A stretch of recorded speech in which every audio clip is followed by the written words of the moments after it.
Welcome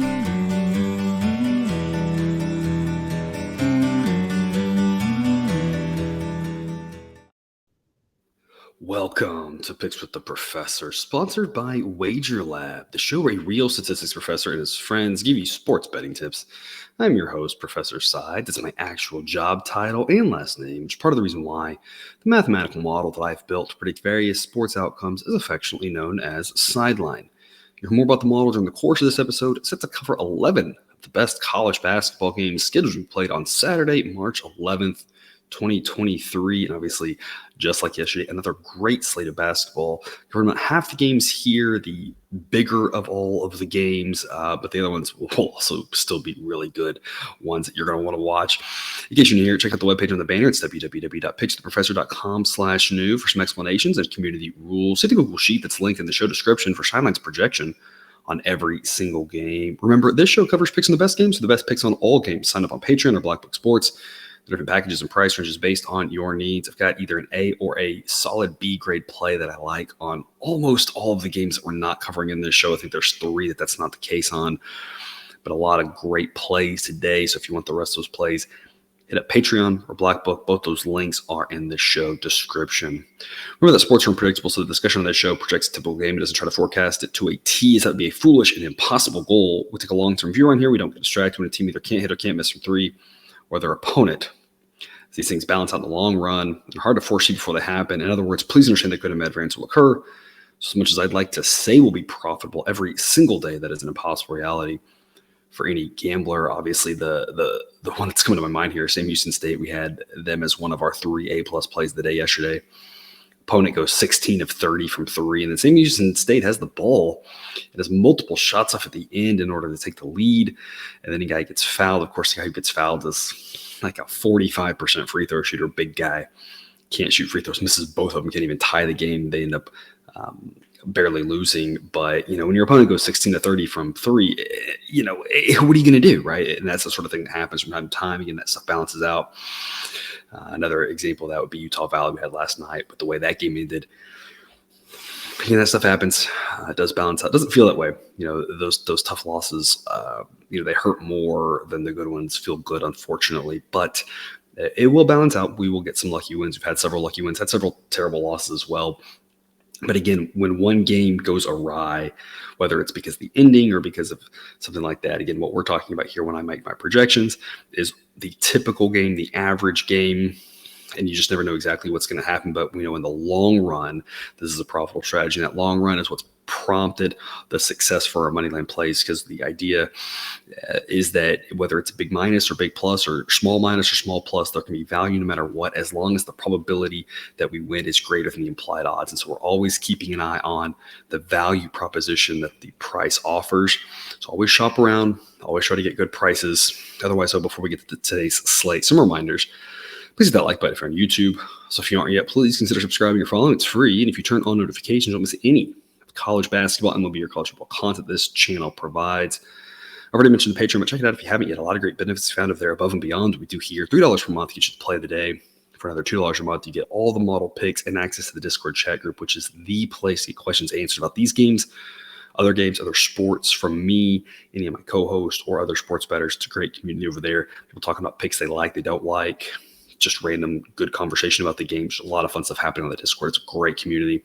Hit that up if you haven't yet. www.patreon.com/pickswiththeprofessor will get you more details. But even if you're not there, still thrilled to have you here. Also, join us on Wager Lab. Wager Lab's a free mobile app that lets you predict, tally, and settle bets from anywhere you like. You can use it to keep friends honest and place bets with them, and then settle off the app. No money's exchanged in the app, and that makes it completely free and legal in all 50 states. You can also bet against the house for fun with points to practice or test new strategies, which is what we're doing in our free March Madness pool, where we're making wagers with these points. We get 500 points. It's kind of like fake dollars, right? Starting whenever you sign up through the end of the tournament, you got a lot of games you can bet. You can bet money lines, you can bet spreads, you can bet totals. And if you end up with the most points at the end, you get money. $50 for first place, $20 for second, $10 for third. That'll be in the form of an Amazon gift card. Everyone can use an Amazon gift card. So hit that up. It's free. Have some fun in there. Test out some strategies with your points, whatever you want to do. There's a lot of different ways you can use it. Wager Lab's a great app and a lot of fun if you want to join us over there. A reminder that all total picks are traditional 1-unit bets, while all moneyline plays are to return 3 units. That is, the risk plus win amount will equal 3. That way we risk proportionally more on favorites and underdogs. So we'll risk sometimes 1.7 to win 1.3, or we'll risk 0.8 to win 2.2, whatever it is. Those two numbers will add up to 3. That way, we don't have to think about, well, a plus 150, how much do we put on a plus 150 dog versus a plus 120 dog versus a plus 180 dog versus a plus 220 dog. And some people are like, well, it's a full unit or a half unit. This way it just kind of scales out proportionally. So that's kind of how we're doing it. That's how you'll see it done in the sheet. You can obviously do what you want. This is just a general recommendation, a good little formula that I found. Otherwise, let's get to it. As always, take what you like and leave the rest. Let's start from the Big Ten here, 1 p.m. Eastern, Ohio State and Purdue. Big Ten, I think I saw the stat yesterday with 2 double-digit seeds making the semifinals this year in the tournament. The number of times it's happened in the Big Ten tournament history, I believe, has been 2. So it's been kind of a wild year here in the tournament. Obviously, one of those surprising stories is Ohio State. I think this is where it ends. Those Purdue team is just too good. And I think you saw the game play out yesterday, basically like we talked about, Purdue being the better team and that they would win. And you don't know if they're going to cover. You don't know if they're going to struggle early or late. That's been their biggest issue backing them, has been covering. They've won a tremendous number of games, of course, but they failed to cover a ton of them, and that they've been favored by 8 and they've won by 5, or they've been favored by 5 and they won by 2, they've been favored by 15 and they've won by 9, right? And they've covered several many games as well, but they've just had a harder time covering bigger numbers. And so that's where the moneyline plays on Purdue have been really profitable, because they've amassed that pretty impressive 27-5 record. So we're going to be on Purdue here at minus 295. It's risked 2.25 units to win 3/4 of a unit. It's an A grade play according to the model, which says its price should be Purdue minus 620. Obviously, Ohio State has been playing pretty well here of late. They had a couple good home games at the end of the regular season, and I kind of discounted that because they were at home and they looked really bad on the road there to close out the regular season. But other than a neutral site, and they're still playing pretty well. Not that I think they're better without Key. Obviously, he's a really good player. At some point, though, maybe there's just a little bit different style, a little bit different of a, belief, a little bit motivation, a little bit everyone's counting us out. Maybe players playing looser. I mean, there's a lot of different ways. Bottom line, they're playing pretty well right now. I'm not going to discount that. There's still going to be no match for Purdue, in my opinion. I think Purdue can win this one. The model says by an average of 11.4 points. The model says anything that's single digits is an A grade, where I'm seeing 7. So you want to lay the points you can, but as Jake mentioned yesterday, just laying points with Purdue is just a scary proposition in general, because you just never know exactly what they're going to do at the end of the game, how they're going to turtle, whether it's early or late, right? But they should win this one. Model says they win it 86% of the time. Anything that's minus 429 or better, so obviously right around minus 300, is a fantastic play according to the model, and I tend to agree. I think they can take care of business here in advance of the championship game on Sunday. With regards to total, I'm seeing about 134. Model says 134.0, so the model says it's spot on. Ohio State's been playing pretty good defenses of late, but going under. Purdue's been going a tiny bit over. I think it's pretty good total. I think just focus on Purdue here. Again, laying the 7, maybe a little bit riskier. If you're going to do that, I would scale that one back and focus more here on the money line. We always talk, just a general disclaimer. A good play by itself is reasonable to put in a parlay. A bad play by itself is not one you want to add to a parlay. The parlay doesn't magically make it any better. You're adding more risk than reward at that point. This is a play that I would add to your parlays if you are doing something of that nature. And just as I mentioned yesterday, and it worked out well, the early games, if you wanted to parlay them together in the money line, I think that'd be a pretty good investment. That other one here today, just as yesterday, Alabama minus 425 here against Missouri. It's a pretty steep price, but I just don't really see a way Alabama loses. You're seeing a pretty similar story here in these early games. Missouri playing, pretty well as of late. It's just that Alabama is just a juggernaut. It's similar to Purdue in very different ways, right? Purdue obviously does it going really slow through their big guy who's just an unstoppable force. Alabama, just does it with relentless defense, still a pretty dang good offense, and of course, a terrifyingly reckless pace. This Alabama team is just really, really good. I don't see much of a way they lose. Model says they win this game 87% of the time. They also win by somewhere around 11 or 12 points, just like Purdue. You're having to pay a little bit more of a price here, but it's still an A-grade play according to the model, which says the correct price should be minus 647. Sideline says anything that's 444 or better is an A-grade play. So not quite the same value proposition that Purdue would offer according to the model, but still really a really good value here in the low 400s. Even in the upper 400s, I'd still be playing Alabama. I just wouldn't want to get up into the 600s where the model says it is. At that point, that seems a little bit steep because you just never know when a team like Missouri is going to get hot from three. But this Alabama team is really good. The fact that they're playing fast and that Missouri also plays fast, it lends itself to this being a game where you're going to have a lot of possessions, and that's going to allow the better team to shine through. That's where Alabama can probably, I think that's where Alabama's going to have trouble, is playing a slower team in the tournament when they play a team that's going to really grind them out.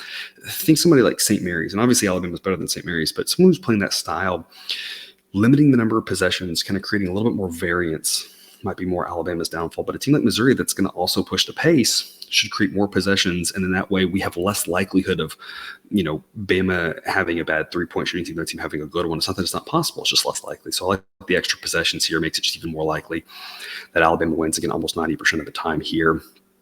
Average margin of victory higher than the implied spread of 9.5, but again, you are getting a little bit dicey here, laying such a big number. Again, money line, just a great offering, not a lock. There are no locks in gambling, but one that still presents value that the price should still be higher than it is. So we're going to take advantage of that here with the big favorite in Alabama. Total in this game, 157. Model says 160.4. Both these teams been going over for the most part in the season. Missouri's not been quite as much as of late, but Alabama still has. Again, as much as teams want to try to slow them down, and as good as their defense is, it's just really hard to slow down the pace of this Alabama team too much. Model leans over. I would lean over as well. I think 160 is probably a little bit better of a number than the upper 150s. It's not my favorite play of the day, but I do think if you are looking at totals, over in this one probably makes more sense than the under. It is, again, obviously just a little bit risky when we go over such a big number like that. Listed at 3 p.m. Eastern, though, obviously I think this one will probably be a little bit later because they still have to finish the game before the other SEC game. Vanderbilt at Texas A&M is the favorite in this one as well, with the Aggies minus 225. I am giving Vanderbilt half home court advantage. It's not their actual home court, but playing in their same city probably does give them a little bit of an advantage. They've also been playing really well as of late, even better than A&M has. A&M's been overperforming their expectations, but Vanderbilt's been really outperforming. We saw it, of course, yesterday with the outright win over Kentucky, which was a very impressive win. Bottom line, though, this Aggie team is still the much better team. I've got them ranked 15th and Vanderbilt 126th. And even if that's not generous to the fact of the way that Vanderbilt's been playing, with regards to their actual makeup and the talent and the roster and how they've played, I'm just not sure this Vanderbilt team's even in the top 100. I know people are talking about them making the tournament. I'm not saying they shouldn't, because to some extent, access to the tournament is not about predictive ability. It's about the resume, and Vanderbilt's resume is decent enough to at least get consideration. But from a predictive standpoint, which is not the same thing as what your resume is, they tend to correlate. But in some cases, it's not extremely strong. And I think Vanderbilt's one of those. I'm just not sure that overall this Vanderbilt team is that good. They have had some really good wins as of late. The A&M team is so much better than them. The model thinks that they win this game by an average of 8.3 points, and A&M wins 80% of the time. And we talk about sometimes it's a little chalky here, but I think that word and that concept just gets a really bad rap. I mean, there's value on a lot of favorites. A lot of favorites win if you can find them. The biggest thing is to avoid the favorites that are overpriced. And the bottom line is, this A&M team is not overpriced here. That the correct price, according to the model, should be minus 390, even if that's a little steep given the way that Vanderbilt's been playing. Minus 225 offers a tremendous amount of value on the Aggies. People are talking at this Vanderbilt team and the run they've been on without thinking about the fact that this A&M team has been doing this same sort of run for 2 months now, and not just the last 3 weeks or whatever that Vanderbilt's been doing it. I really like this A&M team. They've really put it together after that, I guess, was that loss to Wofford. Really, they've been looking great in conference. I think the Aggies win this one pretty handily. Model says anything that starts with a 2 is an A grade play. 294 will be the A grade threshold. It's really like backing the Aggies here, minus 225. If you want to lay the points, that's also fine. Laying 6 would be a pretty reasonable play, given that the model thinks the Aggies win on average by 8.3. Model says 6.5 or better be an A grade. Again, I'm just sticking to the money line here. I don't have to sweat at the end who makes free throws or not, which is a nice thing to not worry about. It takes a little bit of the variance, a little bit of the sweat out of it, so it makes it a little more enjoyable for me. So this one's more or less a risk 2 units to win 1 unit play, and I'll be happy to do that because I think there's value on this favorite. Because the model, and I agree that I think this price should be higher, that even giving Vanderbilt a little bit of a boost for the location, they're still going to be really overmatched against this Aggie team. Total in this game is 140.5. Model says 136.8. So the model would go under in this one. You have two teams that are going to play it pretty slow. Both these teams rank in outside of the top 200 in pace. So the model thinks 140 is going to be a pretty tough number to get to. So the model would lean under in this one. A&M's been playing really slow. Vanderbilt's been going really over. Their offense has been what's really fueling this little run. Their offense has been absolutely incredible, really dismantling a pretty solid Kentucky defense yesterday. I think this game plays out relatively similar to the Arkansas one yesterday, where we told you to take the Aggies in the under if you like that side, or take Arkansas in the over if you like that side. And of course, the Aggies won the game, went under, and you saw them just really dominate that second half. Similar, not quite as strong, because Vanderbilt also does want to play slow, but similar in the sense that if it's a higher scoring game that really lends itself to Vanderbilt on the offense and the way it's playing, if their offense continues to click and play that well, they're going to have a chance in this one. I still don't think they can pull it off, but they have much more of a chance, and that would lend itself to more of an over. But if the Aggies really, best into the course of their defense, and if they can really slow that Vanderbilt offense down, which I think they can, then I think the Aggies win this one. I think under is probably the smarter look between the two. 3:30 p.m. East and the other Big Ten semifinal game. I'm going to cover the semis here, and then we got a bunch of great championship games at night. Penn State, Indiana. Let's grab the dog here with Penn State plus 135. Model gives this another A-grade play. All four of these picks early on are A-grade plays. Got three more for you later. A lot of A-grade plays tonight where there's a lot of value here.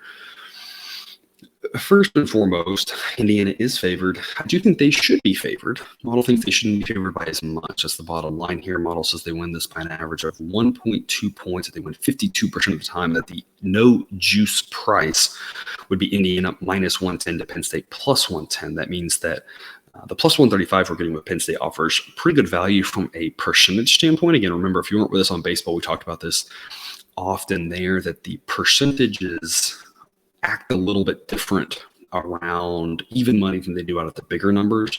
It takes a bigger price jump at the bigger numbers in order to do any probability dent, but the probabilities move a lot quicker at the lower numbers. So this is still a pretty good edge from a probability standpoint, even if the difference between the correct quote-unquote price from the model at 110 to the plus 135 we're getting is smaller from a magnitude standpoint of what we're actually getting on the return, or what little we're having to risk on it. Also, anything that's plus 134 better is an A-grade pick, so we're barely squeaking into A-grade territory here. If you're going to play the points, model wants 3 points for an A-grade pick. That's what I'm seeing now. I think grabbing plus 3 makes a lot of sense too. It should be a tight contest. You have a little bit of a clash of styles here with regards to the pace. Penn State wants to play pretty slow. Indiana wants to play pretty fast, but that's actually been flipped of how they've been playing. Penn State's offense has been playing so well. They've been going over, and Indiana's defense has been playing so well. They've been going under. So it's kind of an interesting game with regards to the tempo and the pace. It's part of the reason why the model would pass at this total of 140. Model says 139.8. I do tend to agree. I don't think the totals are playing. I think 140 is probably pretty accurate on this one.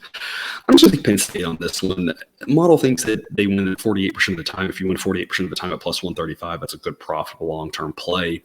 The other thought that I have about this game really just boils down to I don't trust either one of these teams. I don't know what either one of these teams is going to give. I've seen a lot of Big Ten basketball this year. These are two teams that fall in the same category as a handful of these teams that we've seen. Right, we talked about Iowa kind of being in the same boat, and there's a few others. You just never know. Sometimes they look great. Sometimes they're in the same game. You saw that last night with Penn State against Northwestern, a pretty good Northwestern team, where there were stretches in that game where it looked like Northwestern was going to come back and win. And then at the end, Penn State was able to pull it out. Indiana, the same way. There were stretches in that game where Maryland looked, they might run away with that game. There were stretches where Indiana looked like clearly the better team. And these two teams are just so highly variable. I have no idea what's going to happen in this game. I think that 50-50-ish standpoint from the model, I think, makes a lot of sense. So this is one of those just plus odds or plus 3 points. Just makes a lot of sense because either team could win this game. And it wouldn't be really surprising because both teams have looked really good at times this season. Both teams have looked pretty clueless at times, depending on just the day that it is. So I think plus 135 offers a lot of value on Penn State, or taking the plus 3 points, because it should be an interesting, good game where who really knows what's going to happen. That's kind of how the model sees it. That's how I see it too, based off of watching a lot of these two teams all year. They're just wildly inconsistent. To those championship games here now in the evening, 6 p.m. Eastern, Texas at Kansas. I'm going to grab Kansas at minus 127. Winners on both of these teams yesterday. And of course, that's the peril of this time of year is that, you're either fading a team that you just picked or you're fading a team that you just faded and you lost with them, because now it's win and move on, lose and go home territory. So it does kind of create interesting situations. We backed both of these teams yesterday and both of them won, and now we have to flip on one of them. Texas looked really good against TCU, of course, without Timmy Allen. Kansas looked pretty good against an Iowa State team that I was pretty impressed with. Iowa State. I mentioned yesterday, I wasn't sure how much of that was Baylor in their situation, which they figured out. I think it is a little bit of both. Kansas really weathered the storm. You saw that home crowd really help them, that home-ish crowd, home-adjacent crowd being in Kansas City. And I think the same thing happens here. I think you're going to have a pretty pro-Jayhawks crowd. I think that's kind of the difference here. Kansas won the first game in Lawrence. They lost the game in Austin. And I think this is more or less a pseudo home game for the Jayhawks. So I think they're the right side here at minus 127. I think it's the right pick. It's only a C grade according to the model, which says the Jayhawks win 57% of the time, and that minus 134 is the correct play. Model wants minus 110 for an A grade play. I doubt you see a number that exciting. Both teams have looked really good. Both these teams, even not 100% healthy, are still top 15 teams according to the model. Both are solid on offense and solid on defense. Both play pretty fast pace, so it should be an exciting game. Model does like the over a lot. Total is 142 right now. The model says 147.1. I think it's just because the pace of both of these teams is pretty high. You never know in a championship game exactly how that pace is going to do. It could really slow things down. So 150 is probably more if the teams, shoot really well. But 142 does seem a little bit low. So I would agree with the over take. But I stick here with Kansas as the better play in this game. Simply because I think we're getting some value based off of people remembering the last matchup between these two teams where the Longhorns won in Austin. If you remember talking about that game, I made the comment that as good as Kansas has played as of late, this Texas team is still pretty good. And in Austin, they've looked very good. They've actually developed a little bit of a home court edge there, which is the whole point in the new stadium that they lacked for many years. Now, though, playing a neutral site game and, again, a quasi-road game, I think that matters here. That didn't matter against TCU because both teams, didn't really have any benefit of that. And again, I mentioned with TCU, with Lampkin being out, they're not quite as good. It's still a couple guys banged up for them. It's not to say TCU didn't want to win necessarily, but they weren't quite that same everything we've got. And of course, Texas was still missing Timmy Allen, but Texas has a little bit more depth than TCU has. So I don't think that missing him really hurt as much in that game, whereas I think here against a loaded Kansas team who's looked fantastic for the last, 2 months-ish, I think this is where it comes into play. So Kansas minus 127, I think it's a pretty short price. We faded Kansas more times than not this year because there's usually not a lot of value in the Jayhawks. But as of late, the back part of the season, riding them has been pretty profitable. I think the same thing holds true today. So Kansas minus 127, only a C grade pick to the model, but I think it's a pretty solid investment. Also at 6 p.m. Eastern, speaking of teams who've been playing really well, San Diego State, kind of quietly, I feel like, has just been climbing the ratings, doing really well. At some point here recently, I've realized, you just put, a couple of dollars in San Diego State every night on the money line. Doesn't even matter what the price is. You're not going to get a ton. They're usually pretty big favorites, but you're going to slowly and steadily increase that bankroll because they've been on quite a streak here for the most part. Utah State's not bad themselves either. You got a 26-7 team and a 26-6 team in this one. Should be a good contest. The bottom line, though, is that while the records are the same, and both teams have different strengths, Utah State, really good offense, San Diego State, a really good defense. San Diego State's offense is pretty good still, whereas Utah State's defense leaves a lot to be desired. That translates to the fact that I've got San Diego State ranked 17th in the country versus Utah State 52nd. So while the records are similar, I think San Diego State's the much better team in this game. Model says they win this by an average of 4.1 points, that they win this 64% of the time. So San Diego State minus 127 is a fantastic play. A grade according to the model, which is anything minus 145 or better would get to the A grade. This isn't the correct price. Should be more like San Diego State minus 179. So again, this San Diego State team has just been a lot of fun to back as of late. They've been quite a role. And Utah State's been playing really well lately too. I don't want to discount that, but again, the bottom line here is that I just don't think they can hang with the San Diego State team who strength on strength when Utah State has the ball should be a great matchup. But when San Diego State has the ball, I do think they have an edge, and that's going to be the difference in this game and why they win this. Again, about 2 out of 3 times. Not that this is a lock or anything, but you got a team that's going to win more or less 2 out of 3 times. Playing them here in a price like this, we're having to lay a little bit of odds, but not that much. It's a fantastic investment. So a great play here on San Diego State. Total is 139. Models 139.2.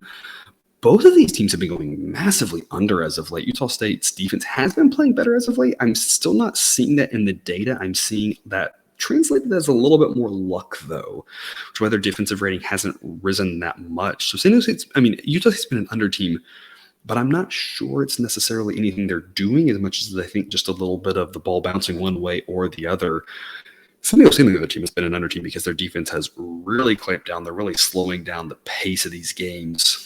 So the model says total spot on. If I was going to do anything, I would go under just because San Diego State has just been playing old school, like, we think of them wanting to play, 52-48 type games as of late. So I'd be going under because of them. Utah State, again, their defense was playing better. I'm not sure that's real, but I don't think it really matters because San Diego State's just been driving games under. So if I was going to play a total, that's what I played. Models at the pass, though. But anyway, A-grade play here on the Aztecs is a pretty good investment at this price. 6:30 p.m. Eastern, Xavier and Marquette had one really good Big East game yesterday and one other game. Xavier playing really well. I mentioned it yesterday that I was afraid to fade Xavier because there's a little bit of a misconception there that when Freemantle went out that they would be in big trouble, but they played pretty well without him. Not that he's not a good player, but sometimes the depth of a team and the stylistic changes, it hasn't really shown up that much that he's been gone. They've still been a pretty solid team, this Marquette team, barely escaping UConn, who had two great chances at the end and couldn't get it done. It just fell short with UConn there. But kind of mentioned that UConn and Marquette being a great game, and it turned out to be, just a classic. I think Marquette wins this one. I think those were the two best teams in the conference. I think that was the championship game there. I think Marquette can handle Xavier. Minus 120 is a pretty great investment, in my opinion. A-grade play here. Again, according to the model, says Marquette wins this 63% of the time by an average of 3.7 points. Says a correct price should be Marquette minus 167. And anything minus 136 or better gets it to an A grade. Right now, the spread price is -2, and -2 is what the model requires if you're playing the spread for an A grade. Love Marquette here. Again, not that Xavier is worse without Freemantle necessarily. They've just been playing well. It's just that after yesterday's win, I've got Marquette now as the 10th best team in the country. And as good as Xavier's been playing, I still don't think they're a top 20 team. Model has them at 28th. And so I think Marquette is good enough to get the win. Again, not quite there, but close to 2 out of 3 times, making a price like this a fantastic investment. With regards to total, it says 154 is what I'm seeing right now. The model says 158. Both teams have been going over for the year, but a little bit more under as of late. Xavier's been the team really that's been driving the under as of late train based off of how they've been playing a little bit different without Freemantle, but a little bit better on the defensive end and playing a little bit slower from their frenetic pace at the start of the season. So model does say over. After what we saw yesterday with Xavier, where that game didn't even sniff an over, I'm not sure I'd be jumping to back such a high number as 154, but if you just want to blindly trust the model, it does say that their pace should take it over. Again, my only concern is that Xavier is one of the few teams that when they've lost someone, they really have kind of changed how they've played. Most teams, when they lose someone, they just kind of plug someone else in and they don't really try to change much. It's hard to change your style mid-season. You see it from a handful of teams, maybe half a dozen every season that will really do that. The other teams, they don't have those injuries to the big guys, or they just plug someone else in, or they have a system, that sort of thing. Xavier's play differently, and so that makes this over a little bit scary here. I still think there should be a lot of points because you have Marquette as a top 10 offense and Xavier as a top 20 offense. Both the offenses are better than the defenses, and the pace still should be fast. I don't think that Marquette's going to have quite the same scoring problems that Creighton had yesterday, but again, just knowing that Xavier's playing a little bit different makes that over 154 more of a like than a love, even though there's a 4-point differential between the actual total and the model projection. 7:30 p.m. Eastern, a little action here. Kent State and Toledo. I'm going to take Toledo basically at a pick 'em here at minus 110. This Kent State team is a lot of fun to watch, but I think Toledo's the better team. I don't think people talk about Toledo that much. They just have an incredible offense. Kent State started the season fantastic. I think that's why people talked about them. Jake and I talked about them a lot, how good they started off, and they've been playing better as of late. They've been kind of picking it back up after the little kind of early conference swoon. And of course, they have a really impressive non-conference resume. Great defense, but Toledo's offense is the best unit on the court. Of course, their defense is going to be the worst unit on the court, but this Toledo offense, I've got ranked 6, which is really incredible for a MAC school. I've got them ranked 20 spots higher than Kent State. So while, I like this Kent State team, I think Toledo is a team that's good enough that should be knocking on the bubble, even if they weren't to win this game. That's probably not going to happen, but I think they are really good. On average, they win this by 1.7 points according to the model, 54% of the time. Model says minus 118 is the correct price, and at a little better than even money would be an A grade. So this is a B minus pick here, according to the model, minus 110. I'm just sticking with Toledo. I think it's the better team. And as much as I like the way the Kent State's really turned it around here the last month of the season, Toledo's been outperforming model expectations by more than Kent State has in that same stretch. So any bit of, hey, Kent State's playing better right now, I'd say Toledo's still actually playing even better than that. The model thinks Toledo's better, and Toledo's actually been doing better than that. So I'm going to stay by Toledo's a better team here. I think this should be more like Toledo -2. They should be out more in the minus 120, minus 130s since you have juice involved. Any price at minus 110, I think it's a pretty solid investment here on the Rockets. Total's 150. Model says 153. Both teams have been going over as of late. Kent State's been playing a little bit faster. Offense has been coming around a little bit better. And of course, that Toledo offense is just incredible. So I would be looking at the over in this one. I think more like mid 150s. Maybe if things go right and you have weird late fouls, maybe even closer to 160. I think 150s a little bit too low for that one. So I'd be looking at the over. But again, I also really do like Toledo minus 110. 8:30 p.m. Eastern, Duke and Virginia. I'm going to take Duke here. Two teams that played recently, a game that Duke should have won, but the ACC officials having a rough year. Every time we turn around, it seems like the ACC officials have bought something crucial. A game that Duke should have won at Virginia here. I'm going to take Duke. The writing there does say at Virginia. This is where the model is notating that Duke's getting a tiny bit of a home court edge. And that's why the formula type of that. But I'm giving Duke a tiny bit of a home court edge for playing so close there in Greensboro. It'll be a very pro-Duke crowd. That should give them a tiny boost. Not a lot, not the standard, 3.5 points or so that I would give them for playing at home, but still the pro Duke crowd, kind of similar to the situation we talked about with Kansas getting a pseudo home game there. Model says Duke wins this by an average of 3 points. If you want to lay 2, that seems pretty reasonable. Model would want -1 for an A grade pick. And it's a similar story here with the money line. That the correct price should be -148, -120 gets an A grade, so -130. Again, a solid B pick here. Good, not great. I don't think you're going to get a better price than this. Those Duke teams have been on fire as of late. They've been overperforming the projections. And again, as we mentioned yesterday, I do have Duke probably rated a little bit higher than most of your team projections do because of accounting for the injuries. Virginia's a pretty solid team, but I just think this Duke team is better. It's less about the win yesterday. That was a lot due, in fact, to the fact that Miami lost one of their best players in the first minute of the game. If that goes differently, I think it plays like basically exactly like Jake and I talked about, which is coin toss game. And Miami's got real value at plus 130. You're getting 3 points. As it turned out, without him, it turned into a Miami was always able to hang around, but Duke was just slightly ahead the entire game, basically. And that pretty much translates to what Miami missed out on with that injury. I think we read that one pretty well. I just think that both Duke and Miami are in a different class than Virginia. I think they're both one notch above the Cavaliers. Should be a really slow game with both of these teams playing. Obviously Virginia really, really slow. Duke just not really in a hurry whatsoever as they're in the bottom 100 of pace. But the way Duke's offense have been playing lately, that really just gives them a huge advantage. Model says total should be 121. The actual total is 123, so I would be looking under, especially with the fact that Virginia is really going to try to suck the air out of the ball. It's not my favorite play, though, because a number like 123 is so low. I do think you're getting a little bit of value on the under, though, because people are going to say, oh, this Duke offense has been putting up 80 points, been putting up 90 points or whatever. They've been doing that against teams with weaker defenses and that are playing a little bit faster. And not that Duke won't score efficiently. I think Duke will score. I just think there won't be that many possessions in this game. And so this is more of a possession-driven under than anything else that I do think Virginia's going to really try to take the air out of the ball. And Duke, I don't really think they're going to hustle too much, and or Virginia is good enough defensively to kind of cut them off the pass. And I think Duke's very comfortable playing a slow game. Model says this is an average 62-59 Duke victory, and I think that's kind of pretty accurate. I think Duke can get to 60. I think Virginia is going to be more in the mid-upper 50s. So they should be relatively close, but I think Duke pulls out, minus 130. It's a pretty solid play, going to be a great play according to the model.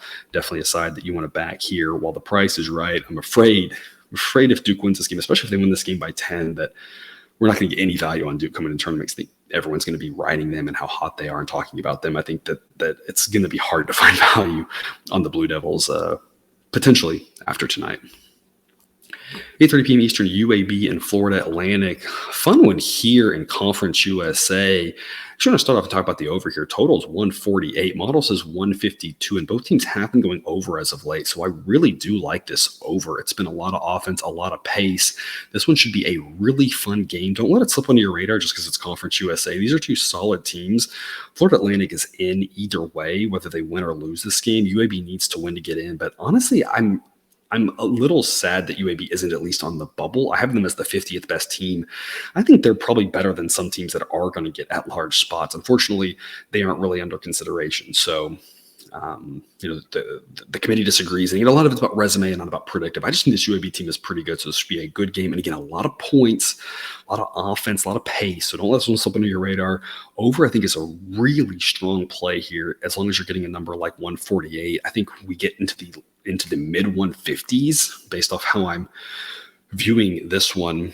Unfortunately, it's not the official pick. Someone making one pick per game here, trying to focus our rooting efforts on one way or the other and tell you which one I like the most. The one I like the most in this one, Florida Atlantic. As much as I like UAB and talked about them, I've got FAU as the 22nd best team. It's pretty crazy for a team like them. I feel like I missed when they got good. Like it just kind of like, I feel like I blinked and it happened. And it's obviously not 100% true, but I feel like thinking back the past couple of years, I don't remember FAU being anything near this. To be a top 25 team, I feel like it's just quite an accomplishment. Obviously, they've already got to 30 wins. They're just really good. This being priced around a pick 'em, I don't know if it's about UAB and the pace they play makes them fun to watch. I don't know if it's about, Jordan Walker, of course, is a fantastic player. But again, I've got a player-based model here, so it's not like I don't have that incorporated.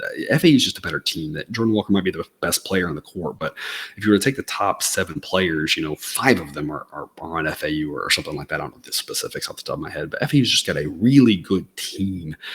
And I think that's going to overwhelm the fact that, again, Jelly Walker is a really good player, but FAU wins this according to the model 60% of the time. That makes it minus 151 as the correct price. So something like even money is just a steal, in my opinion. Anything better than minus 123 is an A grade. So this is a great A grade investment.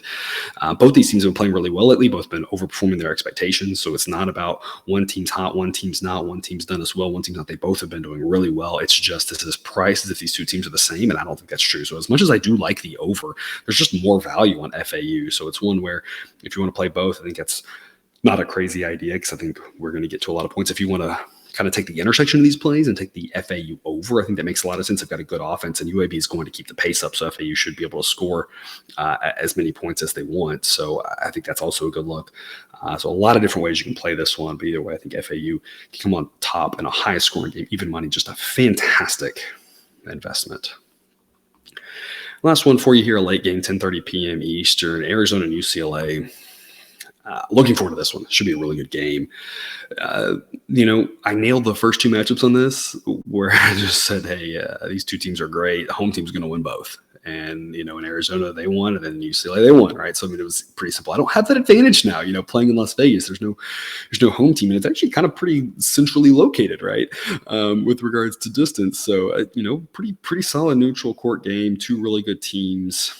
Obviously, UCLA without Jalen Clark, a big deal. And that really matters. That takes them in the ratings from a top 5 team to just outside the top 10, according to the model. Now there's a rounding error. They're spitting distance away from like 9th or something. But it takes them from potentially the 3rd best team in the country to, like I said, maybe, almost 10 spots lower. Not that Jalen Clark's necessarily their best player, but he's one of their better defenders and one of their key pieces. So that matters for UCLA. I think that's the difference in this game. That's why I want to back the Wildcats. I think if he's in there, I think it's a different story. I think it's priced a little bit differently too, of course, but this is a pick 'em right now. And I think Arizona wins this more times than they don't. So that's the side I want to back. It's not a great play according to the model. It's a D play. It's like a D plus play according to the model. But Sideline says Arizona wins this 52% of the time. The correct price should be minus 109. So taking minus 110 is basically just we've avoided the juice more or less. That the model says if you want to take UCLA, you should be looking at plus 109 or better. So minus 110 on UCLA is just really overpaying. Both teams have been playing really well lately. Both teams have been playing really well all season. There's not too many bad things to say about either one of them. Arizona, an incredible offense. UCLA, an incredible defense. And as much crap as we give Arizona's defense, they struggle a little bit in transition, but they're still a top 50 defense. It's more about they give up a lot of points because the pace, and they do give up probably a few too many layups if you're an Arizona fan, and a few too many transition points. But in general, the defense isn't bad. It's just they give up a lot of points because they're top 10 in pace. UCLA, you might think their offense isn't that great. Their offense struggles a little bit more just because in comparison to their defense and their pace, but they have a decent offense as well. Again, it should be a really good game. I just think that UCLA not fully healthy makes Arizona the side to play in this one. So I think priced at a pick'em, that's the side I'll take. Again, they win 52% of the time according to the model by an average of 1.2 points, so not by much. But Arizona at minus 110, I think, is the better investment. Total's 148. Model says 148.5. UCLA has been playing pretty true to their projection. Arizona's been flying over. This is definitely one where UCLA is comfortable playing a little bit faster. And so because of that, I would be going over. This isn't a game of, I think I said exactly this when these two teams met a week ago, and why that over was such a strong play, and why I told you to back that one then was UCLA is a great defensive team and they play slower, but they're not the team that needs to play that slow in order to be successful. So they don't correlate quite the same as some teams do. Some teams need to keep that pace low, or else they really get out of their comfort zone and they struggle. UCLA can play a fast-paced game. Arizona can't and doesn't want to, and I don't think UCLA is going to really be able to slow them much. They're going to slow them down and not let Arizona play this game in the 90s, which I think is probably where they prefer to play it personally. But it still probably goes over a number like 140. I think probably more into the 150s. Especially with the way Arizona's been playing as of late. It's not the strongest pick. It's not the greatest value, especially neutral court towards the end of a tournament. You might have some tired legs, so it's not as strong of an overplay as last week. But I still think the same principle holds, that UCLA doesn't mind playing a little bit of a faster paced game. And so because of that, when you have one team who wants to play faster and their team doesn't mind doing it, that makes more sense. So I would be leaning over. But again, also like the Wildcats here, I think the fact that Jalen Clark's not playing for UCLA going to be the difference maker in this one. That's all I've got for you here today. Thanks for tuning in to this episode of Picks with the Professor. Don't forget to subscribe so you can ensure all the sports betting content provided on this channel drops right into your feed. Be back again next week for the tournament breakdowns. We're going to cover first four games, for a bunch of the tournament games. So nothing for Sunday shows, though. Do check out Patreon and Black Book Sports. We'll have the picks for Sunday games. But next week, we'll be back with you for a bunch of tournament content. Should be a lot of fun. But until then, as always, best of luck. And remember, you can eat your betting money, but please don't bet your eating money.